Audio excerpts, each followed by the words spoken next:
Jadi untuk sesuatu yang bisa dibagi, untuk sesuatu yang bisa dibagi, yang sudah diketahui, termasuk sesuatu yang kalau bagiannya masing-masing tadi itu diketahui, maka namanya bukan akad syub'ah, tapi namanya akad jual beli. Tapi kalau sesuatu itu yang tidak bisa dibagi, maka akadnya disebut dengan akad syub'ah. Jadi kebalik.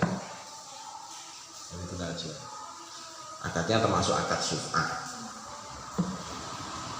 Soalnya haknya masing-masing masih diketahui. Ya. Kalau sesuatu yang tidak bisa dibagi, sesuatu yang bisa dibagi. Kalau percampurannya termasuk percampuran jiwar. Ini namanya jual beli. Terus kemudian kaidah wa fi kulli ma la yunqal. Asalnya dari kalimat bahwa syuf'ah itu juga berlaku pada fi kulli ma la yunqal, sesuatu yang tidak bisa dipindah. Berlaku pada barang yang tidak bisa dipindah.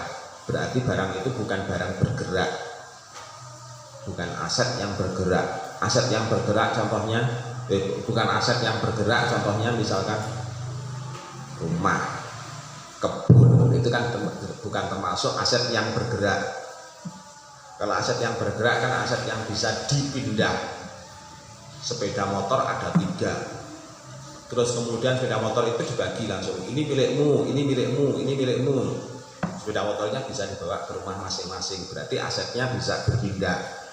Tapi kalau tanah ini milikmu yang bagian ini milikmu yang bagian ini milikmu bagian ini. Padahal tanah yang dimilik-milikkan tadi itu ukurannya hanya misalkan serumah seluas ini, anaknya 10,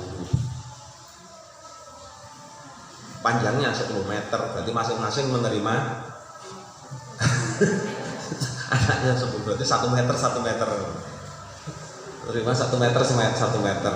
Padahal tanahnya tidak bisa dipindah. Masa 1 meter tadi kemudian digali terus celahnya dibawa pulang, kan tidak mungkin. Nah, untuk yang sesuatu yang semacam itu fimalayun kolu, maka hukumnya bisa dipakai mengikuti akad syuf'ah. Jadi fimalayun kolu minal ardi kal ikori wa nahwihi. Nah, ini berarti bisa dikembangkan untuk apa tadi, untuk hamam, untuk rumah, untuk hamam dan seterusnya tadi ya, pintu dan lain sebagainya. Kalau barangnya itu sudah diakuisisi, berarti sesuatu yang ada di atasnya berarti menjadi ikut. Kalau bumi, kebun, di situ ada pohonnya mangga, di sini pohon rambutan, di pojok sana pohon durian. Kalau tanahnya itu sudah diakuisisi, misalkan terus kemudian tanah ini dikuasai oleh 10 orang, masing-masing menerima 1 meter 1 meter. Ada yang mendapatkan separuh pohon, ada yang mendapatkan lagi separuhnya pohon.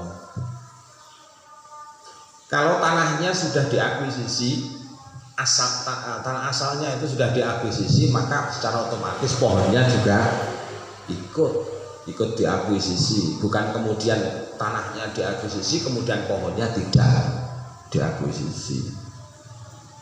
Jadi secara otomatis pohon yang ada di atasnya ikut, kecuali kalau dalam kasus baik yang tidak mutlak.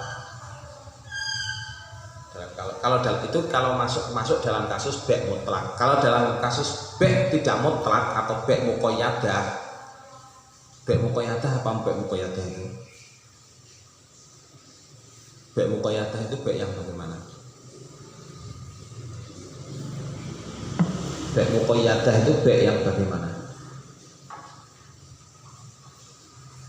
Kalau baik mutlak itu kan jual beli secara mutlak.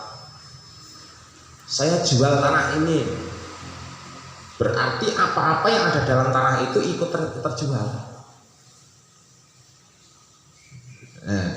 ikut terjual.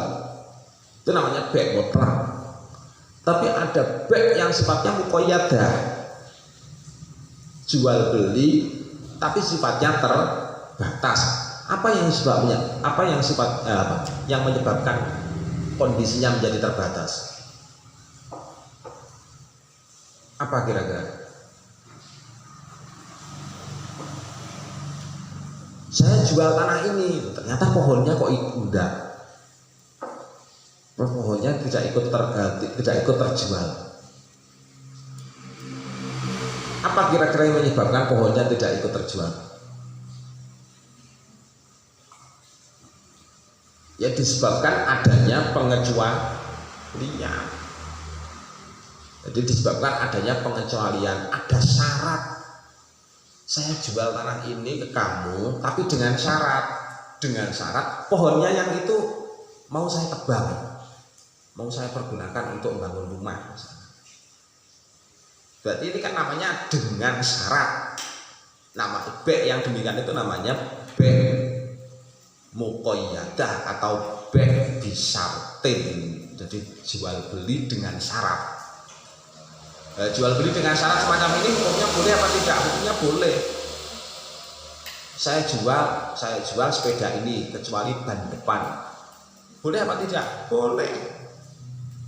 Asalkan dia mau. Soalnya ban depan itu ban yang mungkin bannya karena mereknya kok keluaran terbaru karena kotak bentuknya, terus kemudian dikecualikan. Kecuali ban depan ini tidak saya jual.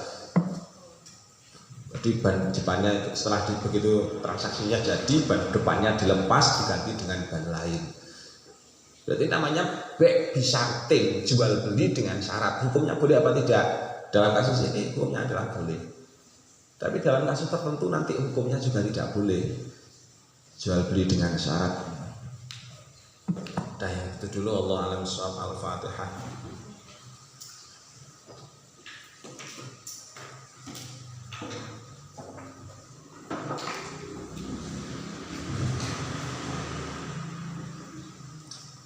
Assalamualaikum warahmatullahi wabarakatuh.